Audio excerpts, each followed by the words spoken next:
A local family is desperately trying to get their loved ones out of harm's way in war-torn Gaza. Thank you for joining us tonight. For KEZI 9 News at 4 o'clock, I'm Matt Templeman, and for Ariel Yacobazi. Now, with the city of Gaza almost reduced to rubble, many have been forced to leave with no clear way to go. In our top story tonight, KEZI 9 News reporter Noah Chavez spoke with a family in Junction City who says they are done waiting and now looking to get their relatives out before it gets worse.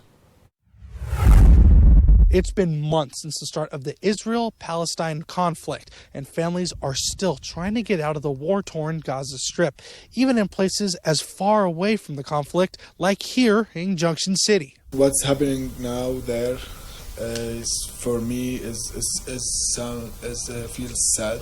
The scenery in the outskirts of Lane County is very different from the continued scenes of destruction happening for Palestinians in Gaza, in particular the Gaza Strip, where Mohammed Albarqoni still has family trying to find a way out. The body lay in the street for like 3 days because there were just snipers like at every corner. So they had these evacuation orders, and they're like, okay, we better get out of here. And they walk out the door.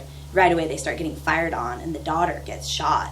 Fadi and Samir are still in Gaza with Diana and Haneen. Here is Fadi, here is Samir, here's Diana, Samir's wife, and this Haneen is next to Diana, next to Maria. His two brothers, along with their families, have been able to manage through all of the destruction in the area. Losing their family home to bombing attacks, they are now living week by week in the tents in Rafah, where the struggles continue. In Rafah, where they moved, there is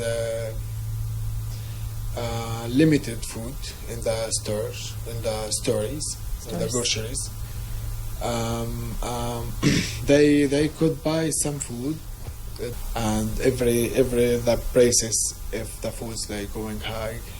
I really strongly wanted everybody to leave Gaza, like from the get-go. Like years ago when we met, I said, he was like, yeah, I knew I needed to get out of Gaza. That wasn't a good place for me to stay. Now the Albarqonis are looking to get the family out of Palestine and into nearby Turkey through the help of a GoFundMe account to help get enough funds needed to leave.